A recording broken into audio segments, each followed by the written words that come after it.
City న్యూస్కు స్వాగతం. రాజకీయాలకు అతీతంగా అందరికీ సంక్షేమ పథకాలు అమలు చేస్తున్న ముఖ్యమంత్రి జగన్మోహన్ రెడ్డిని మరొకసారి గెలిపించుకోవాల్సిన అవసరం ఉందని వైసీపీ అభ్యర్థి పేర్ని కిట్టు పిలుపునిచ్చారు. రాజకీయాలకు అతీతంగా అందరికీ సంక్షేమ పథకాలు అమలు చేస్తున్న ముఖ్యమంత్రి జగన్మోహన్ రెడ్డిని మరొకసారి గెలిపించుకోవాల్సిన అవసరం ఉందని వైసీపీ అభ్యర్థి పేర్ని కిట్టు అన్నారు. ఇంగ్లీష్ పాలెంలోని గౌస్-ఏ మజీద్లో రంజాన్ సందర్భంగా నిర్వహించిన ప్రత్యేక ప్రార్థనలలో ఆయన పాల్గొన్నారు. అనంతరం జరిగిన ఇఫ్తార్ విందులో ముస్లిం పెద్దలతో కలిసి పేర్ని కిట్టు పాల్గొన్నారు. మున్సిపల్ మాజీ చైర్మన్ సిలార్దాదా, మార్కెట్ యార్డ్ మాజీ చైర్మన్ అచ్చాబా, వైసీపీ నాయకులు రఫీ, రబ్బానీ, ఎస్కే బాజీ తదితరులు పాల్గొన్నారు.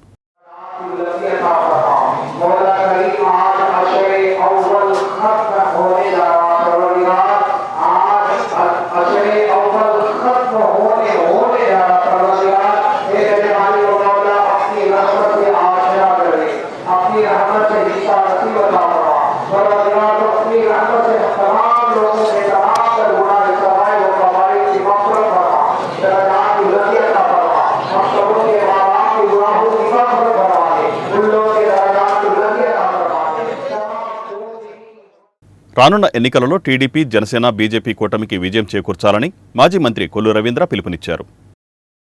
రానున్న ఎన్నికలలో టీడీపీ, జనసేన, బీజేపీ కూటమికి విజయం చేకూర్చాలని మాజీ మంత్రి కొల్లు రవీంద్ర పిలుపునిచ్చారు. నగరంలోని 36, 37 డివిజన్లలో నిర్వహించిన బాబు షూరిటీ భవిష్యత్కు గ్యారంటీ కార్యక్రమంలో ఆయన పాల్గొన్నారు. రాష్ట్రంలో వైసీపీ అరాచక పాలన నుండి ప్రజాస్వామ్యాన్ని రక్షించేందుకు ఏర్పడ్డ కూటమిని గెలిపించాలని ఆయన విజ్ఞప్తి చేశారు. సూపర్ 6 పథకాలను ఈ సందర్భంగా కొల్లు రవీంద్ర ప్రజలకు వివరించారు. డంపింగ్ యార్డు, పరిసర ప్రాంత ప్రజల సమస్యలు పరిష్కరిస్తానని ఆయన హామీ ఇచ్చారు. ఈ కార్యక్రమంలో జనసేన నాయకులు గడ్డం రాజు, కొరియర్ శ్రీను, టీడీపీ, బీజేపీ నాయకులు, కార్యకర్తలు పాల్గొన్నారు. ఎక్కడికి వెళ్ళినా కూడా ఈ అరాచక ప్రభుత్వం పోవాలి, స్వచ్ఛమైనటువంటి పరిపాలన రావాలి, ప్రజాస్వామ్యాన్ని నిలబెట్టాలని చెప్పి ప్రతి ఒక్కరు కూడా కోరుకుంటూ ఉన్నారు. ఈరోజు కుల మతాలకు అతీతంగా ఈరోజు ప్రతి ఒక్కరు కూడా కోరుకునేది, చిన్న పెద్ద అందరూ, ఆడబిడ్డల దగ్గర నుంచి అందరూ కూడా కోరుకునేది ఈ అరాచక రాక్షస ప్రభుత్వాన్ని తరిమి కొట్టాలని చెప్పి కోరుతూ ఉన్నారు. ఈరోజు మచిలీపట్నం మున్సిపల్ కార్పొరేషన్ పరిధిలో ఉన్నటువంటి 36, 37 డివిజన్లో ఉదయం నుంచి తెల్లవారుజాము నుంచి మేము ప్రతి ఒక్కరిని కలుసుకుంటూ ముందుకెళ్తా ఉన్నాం. ఇక్కడ చాలా వెనుకబడుతూ ఉంది. ఎందుకంటే డంపింగ్ యార్డ్ దగ్గర ఆ మురికి కూపంలో వాళ్ళు బ్రతుకుతూ ఉన్నారు. వాళ్ళకి మేము గత ప్రభుత్వంలో కొంత విముక్తి కలిగించాలని చెప్పి ఆ రోజున ఆ డంపింగ్ యార్డ్ మొత్తానికి కూడా కాంపౌండ్ వాల్ పెట్టడం జరిగింది. దాదాపు 70 లక్షల రూపాయలతో పనులు స్టార్ట్ చేశాం.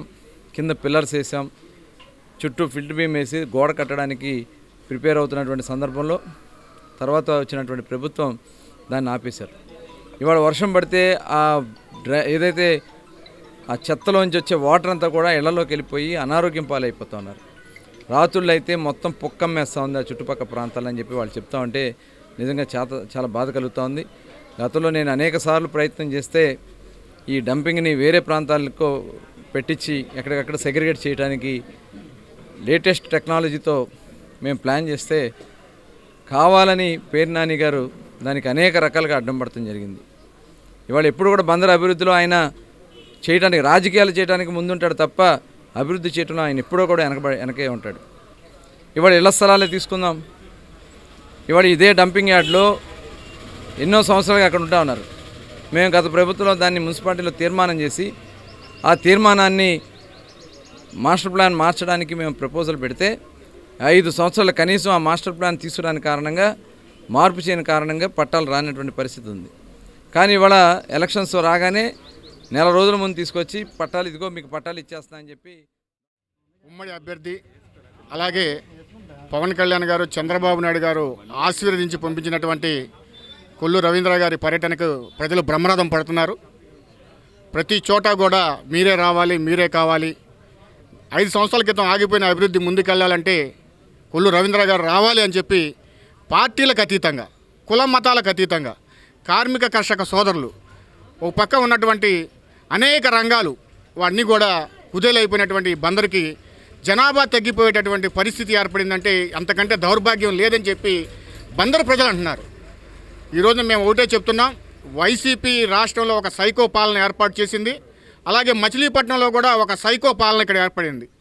ఎవరైనా జనసేన, టీడీపీ కానీ అలాగే బీజేపీ శ్రేణుల మీద విపరీతమైనటువంటి దాడులు, ఏదైనా చిన్న ఫ్లెక్సీ కట్టుకున్నా, చిన్న దిమ్మ కట్టుకున్నా కూడా వాటిని కూల్చేటటువంటి పరిస్థితి.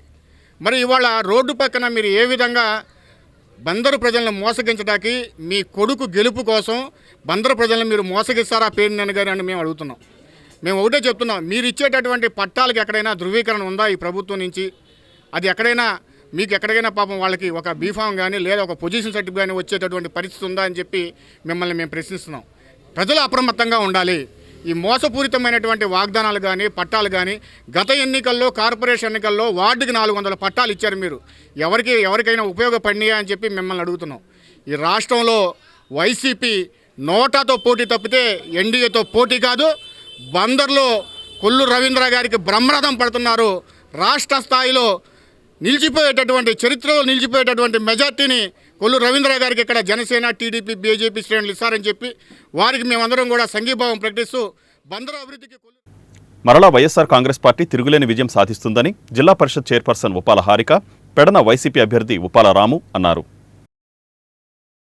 మరలా వైఎస్ఆర్ కాంగ్రెస్ పార్టీ తిరుగులేని విజయం సాధిస్తుందని జిల్లా పరిషత్ చైర్పర్సన్ ఉప్పాల హారిక, పెడన ఎమ్మెల్యే అభ్యర్థి రాము అన్నారు.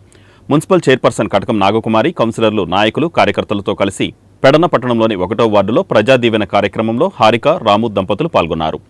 ఇంటింటికి తిరుగుతూ ప్రభుత్వ సంక్షేమ పథకాలు వివరిస్తూ మరోసారి వైసీపీకి మద్దతుగా నిలవాలని వారు కోరారు. ఈ సందర్భంగా వారు మాట్లాడుతూ ఎక్కడికి వెళ్లినా వైసీపీకి విశేష స్పందన లభిస్తుందని, ప్రజలందరూ మరలా వైసీపీనే కోరుకుంటున్నారని వారు పేర్కొన్నారు. సంక్షేమ పథకాలను యథావిధిగా కొనసాగాలంటే మరలా వైసీపీని గెలిపించుకోవలసిన అవసరం ఎంతైనా ఉందన్నారు. తొలుత వీరు గ్రామదేవత పైడమ్మ తల్లి ఆలయంలో ప్రత్యేక పూజలు జరిపారు. వీరిని ట్రస్ట్ బోర్డు సభ్యులు ఘనంగా సన్మానించారు. అనంతరం ప్రజాదీవెన కార్యక్రమంలో పాల్గొన్నారు. కొజ్జిలిపేటలోని శ్రీ భుజంగేశ్వర స్వామివారి పునఃప్రతిష్ఠా కార్యక్రమాన్ని పురస్కరించుకొని పలు ప్రత్యేక పూజలు, హోమాలు నిర్వహించారు. కొజ్జిలిపేటలో శ్రీ భుజంగేశ్వర స్వామి పునఃప్రతిష్ఠా మహోత్సవం పురస్కరించుకొని ప్రత్యేక పూజలు, హోమాలు నిర్వహించారు. ఈ సందర్భంగా వేదపారాయణం, వేదస్వస్తి, క్షీరధివాసం, పంచామృత పంచాంగ వ్యాధివాసం, వివిధ హోమాలు, చతుర్వేద పారాయణ తదితరమైనవి జరిపారు. ఈ నెల 24వ తేదీన శ్రీ భుజంగేశ్వర స్వామి పునఃప్రతిష్ఠా మహోత్సవం జరగనున్నదని ఆలయ నిర్వాహకులు ఈ సందర్భంగా తెలిపారు.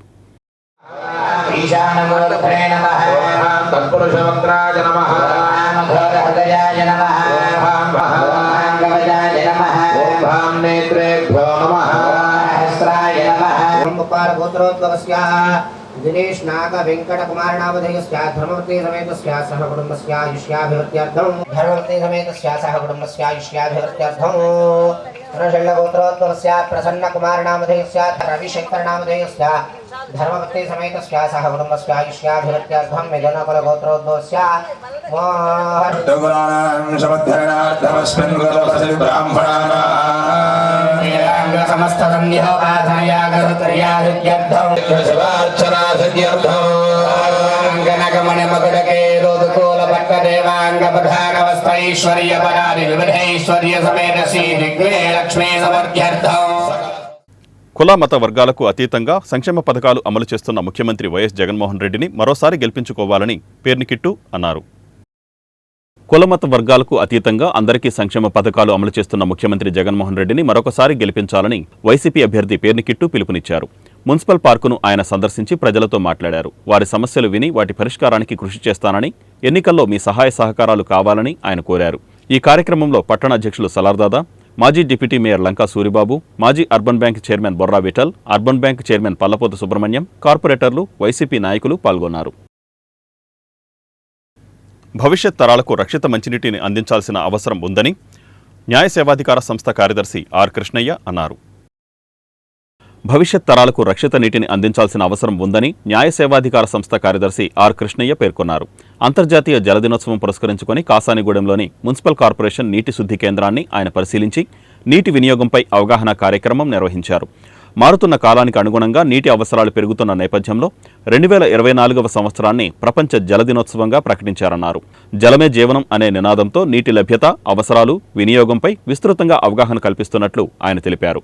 భవిష్యత్ తరాలకు రక్షిత నీటిని అందించేందుకు నీటి వినియోగంలో పొదుపు పాటించాల్సిన అవసరం ఉందన్నారు. ఈ కార్యక్రమంలో మున్సిపల్ కమిషనర్ బాపిరాజు, మున్సిపల్ నీటి శుద్ధి కేంద్రం ఇంజనీర్లు, కార్మికులు, డ్వాక్రా మహిళలు పాల్గొన్నారు. అందరికీ నమస్కారం. జిల్లా న్యాయ సేవాధికార సంస్థ తరఫున ఈరోజు మనము ప్రపంచ జల దినోత్సవం సందర్భంగా ఈ కాసానీపురం వాటర్ ట్రీట్మెంట్ ప్లాంట్ దగ్గర ఈ సమావేశాన్ని ఏర్పాటు చేసుకోవడం జరిగింది. దీంట్లో వాటర్ వర్క్స్ డిపార్ట్మెంట్కు సంబంధించినటువంటి కార్మికులు, అసిస్టెంట్ ఇంజనీర్సు మరియు మన మచిలీపట్నం నగర మున్సిపల్ కమిషనర్ గారు, న్యాయవాదులు, డ్వాక్రా మహిళలు, ఇతర సిబ్బంది అందరూ దీంట్లో పాల్గొనడం జరిగింది. ఈ 2024 సంవత్సరం ప్రపంచ జల దినోత్సవం ఒక స్లోగన్తో జరుపుకుంటూ ఉన్నాము. ఏంటంటే అది వాటర్ ఫర్ పీస్. మనందరికీ తెలిసిన విషయమే జలమే జీవనం అనేది. మనలాంటి వ్యవసాయ ఆధారిత దేశంలో ముఖ్యంగా జలం యొక్క ఇంపార్టెన్స్ ఏంటి అనేది ప్రజలకి అవగాహన కల్పించడము, భవిష్యత్ తరాల వారికి కూడా నీటి కొరత లేకుండా ఎలా చూసుకోవాలి, దాని పట్ల అవగాహన సదస్సులు ఏ విధంగా కల్పించాలి అనేది ప్రజలకి మన సంస్థ ద్వారా తెలియజేస్తూ వాళ్ళల్లో అవేర్నెస్ క్రియేట్ చేయటం కోసం ఈరోజు ఈ సమావేశం. ఈ వార్తలు ఇంతటితో సమాప్తం. నమస్కారం.